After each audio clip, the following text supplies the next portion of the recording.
Pessoal, vamos continuar aqui na célula, certo? De novo eu. Opa, aqui ó. Eu, Thiago. Mas vamos lá. Vamos continuar na célula, certo? Na verdade, vamos aprofundar um pouquinho na membrana, tá? A membrana celular é a estrutura que vai delimitar a célula, mostrar onde começa a célula, onde acaba a célula, beleza? Essa membrana, ela é semipermeável. Ela permite que algumas coisas passem, mas não livremente. Ela vai selecionar o que entra e o que sai. Então nós estamos vendo aí, ó, a membrana celular, né? Então a membrana celular, ela é composta por proteínas e lipídios, né? Então ela é composta por uma bicamada de uma moléculazinha especial aí, chamada fosfolipídio, e eu posso ter proteínas integrais ou proteínas periféricas. Eu também posso chamar de proteínas intrínsecas ou transmembranosas e proteínas extrínsecas. Como ela é composta basicamente por proteínas e lipídios, nós falamos que a membrana é lipoproteica, certo? Mas eu tenho que pensar que na membrana celular de célula animal nós temos também açúcares, né? Pode ser um açúcar associado a um lipídio, que é um glicolipídio, ou pode ser um açúcar associado a uma proteína, que são as glicoproteínas, certo? Os glicolipídios e as glicoproteínas juntos formam o glicocálix, beleza? Pessoal, se vocês notarem também, no desenhozinho aqui, ó, a gente consegue ver que a membrana celular, opa, tem um negocinho pintado aqui ainda, vou apagar. A membrana celular parece um mosaico, né? Então nós falamos que a membrana celular apresenta um modelo chamado de mosaico fluido.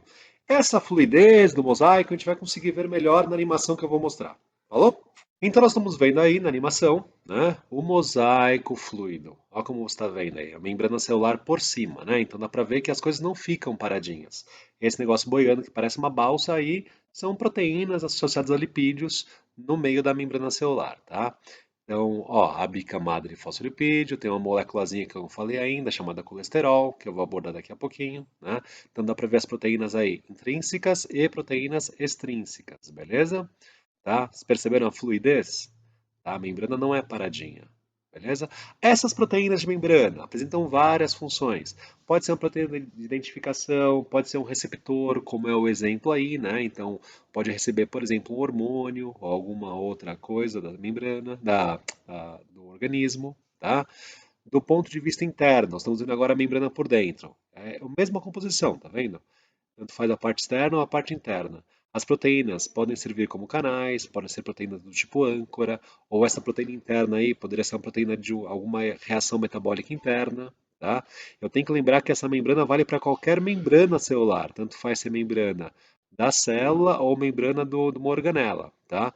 As proteínas internas podem servir como proteínas do tipo âncora, que vão fixar o citoesqueleto. Eu tenho que pensar que dentro da célula as coisas não são vazias, as organelas não ficam boiando na célula. Elas ficam presas no citoesqueleto. Aí, dá pra ver, tá vendo? Um monte de fibrinha aí do citoesqueleto, beleza?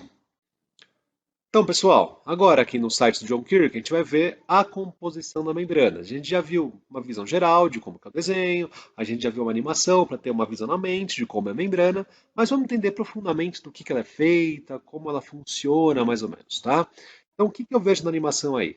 Na animação eu estou vendo uma membrana celular. O foco aí é a membrana. Óbvio que o desenho aí é mais simplesinho, certo? Eu falei que o principal componente da membrana chama-se fosfolipídio, né? O que tem de interessante essa molécula, pessoal? Essa molécula tem um pedaço que é um ácido graxo, que é apolar, né? E um pedaço que é o fosfato, que é polar. Então, quando esse ácido graxo, quando esse fosfato, os ácidos graxos formam o fosfolipídio, essa molécula, o fosfolipídio, ele vai ter um lado polar e um lado apolar. Um lado que tem filia, que gosta da água, e um lado que gosta de lipídio, né? Então, um lado hidrofílico e outro lado hidrofóbico, tá? Então, a membrana celular, na verdade, a bicamada de fosfolipídio, vai criar uma barreira química contra a passagem de algumas substâncias. Então, pessoal, como que vai ser a membrana, tá? Então, como ela é? Então, bora lá. O principal componente da membrana chama-se fosfolipídio. Mas eu tenho que pensar que não é só fosfolipídio, tá? Então, além de fosfolipídios, eu tenho outros lipídios na membrana, tá? O esfingolipídio é um outro tipo de lipídio que vai estar presente na membrana celular. Para vocês no ensino médio, não vem ao caso. Para vocês, o foco central são os fosfolipídios. Mas além dos fosfolipídios e dos lipídios, nós também temos glicolipídios, que eu já abordei. Quando eu penso em glicolipídio, eu penso muitas vezes no glicocálix, tá? Então, os glicolipídios também fazem parte da membrana celular. E além disso, se a gente falar especificamente de uma membrana celular animal, eu tenho que lembrar que eu tenho também colesterol na composição da membrana. Tá? O colesterol, então, é uma substância importante na formação da membrana celular de célula eucarionte animal. Fechou? Vegetal não vai ter colesterol, animal vai ter colesterol. Tá? Essa barreira lipídica, pessoal, ela não vai ser uma barreira contra a passagem de substâncias apolares. Porém, substâncias polares, como os íons, por exemplo, vão passar com uma certa dificuldade. Tá? Se for uma molécula grande, nem vai passar. Mas não passa livremente. Então ela vai criar uma barreira mesmo, não vai deixar atravessar livremente. Atravessa em pequena quantidade, difícil de passar. Tá? Se for uma molécula pequenininha, sei lá, um íon sódio, né, o OU, vai passar, mas vai passar com uma certa dificuldade. Já a molécula grande, por exemplo, uma glicose, não passaria. Tá?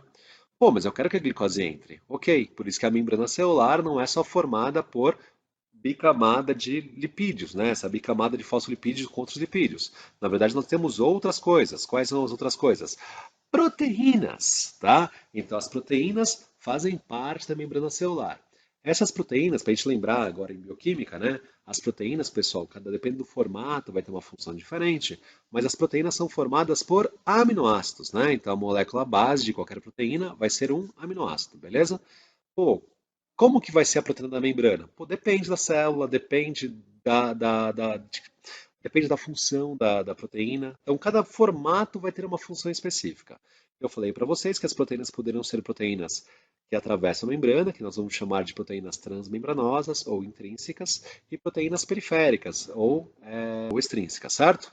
Então vamos lá, tem que pensar que essa proteína ela vai se associar à membrana, tá? Então a membrana vai ser composta por essa bicamada, vamos focar central aí nos fosfolipídios, tem outras coisas, mas os fosfolipídios com proteínas, tá?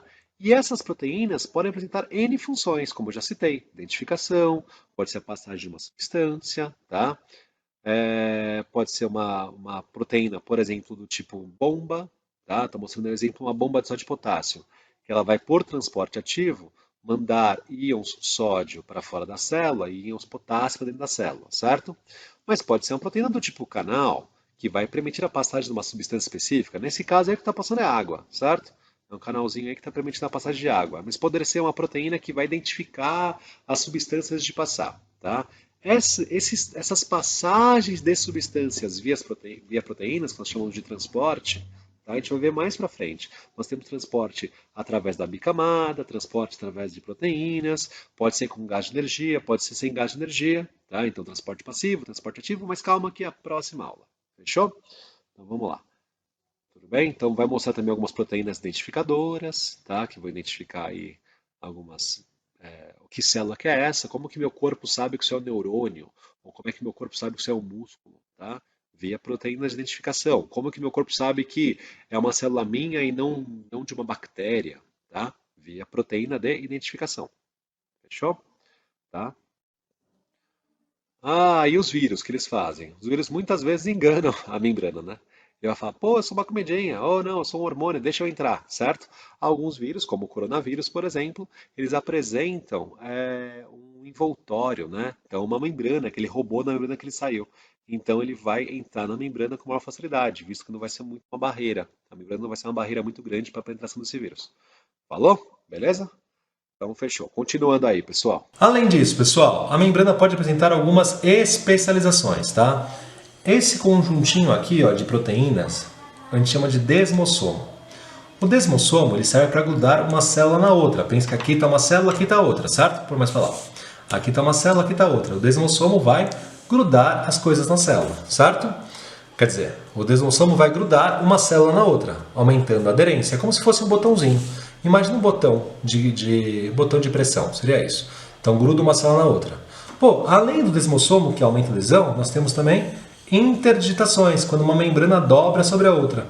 As interdigitações, sai fora, gato. Tá difícil aqui, sai fora, gato. Deixa eu mostrar a interdigitação.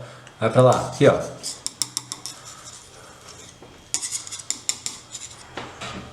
Depois da intervenção gatística, a interdigitação também aumenta a aderência. Gruda uma célula na outra, né? Porque funciona como se fosse um zíper. Quando uma membrana dobra sobre a outra, aumenta a aderência. Nós também temos as microvilosidades, tá? Essas microvilosidades são dobramentos de membrana que aumentam a área de contato para aumentar a absorção da célula, tá? Nós observamos microvilosidades preferencialmente em células de epitélio intestinal. Para quê? Para absorver nutriente. Pô, o epitélio intestinal é cheio de dobrinha. As dobras do epitélio intestinal chamam-se vilosidades, tá? Quer dizer, o intestino inteiro é dobradinho, né? As dobras do intestino chamam-se vilosidades. As dobras das células do epitélio intestinal são vilosidades micro. Então, microvilosidades. Isso aqui aumenta a área de contato para aumentar a absorção. Pessoas celíacas, por exemplo, quando elas comem glúten, elas perdem essas microvilosidades. Então, acontece, diminui a absorção de nutriente. Consequentemente, a substância está passando aqui na luz do sistema digestório, né, na luz do intestino, não está sendo absorvido. E absorve menos, na verdade. Então passa mais e vai sair mais. Então um dos principais sintomas de um celíaco é caganeira, certo? Visto que ele está absorvendo menos substâncias porque ele perdeu as microvilosidades. Pô, e se ele não comer glúten? Volta normal, na boa. É só quando ele comer glúten que gera isso. Só que se ele comer glúten com frequência, ele começa a absorver poucos nutrientes e isso acaba gerando alguns problemas nutricionais, certo? Beleza? Faltou também as invaginações de base, que nessa célula aqui não dá para fazer. Mas eu vou mostrar para vocês aqui, ó. Então nós estamos vendo aí as invaginações de base, né, que está ligada à absorção de água. Então, como as microvilosidades, a ideia é aumentar a de absorção. Valeu? Beleza, então mostrei as adaptações de membranas principais, tem mais um monte, né? Valeu, pessoal! Então com isso a gente acaba as estruturas das células eucariontes, na verdade não só de eucarionte, o que eu falei para eucarionte vale para procarionte, né? Lembrando que eucarionte pode ser vegetal ou animal, né? Então também vale para procarionte, tá? O ribossoma é igual, tá? É tudo igualzinho, membrana é igual, ok, tá? E é isso aí, falou? Até a próxima aula, valeu!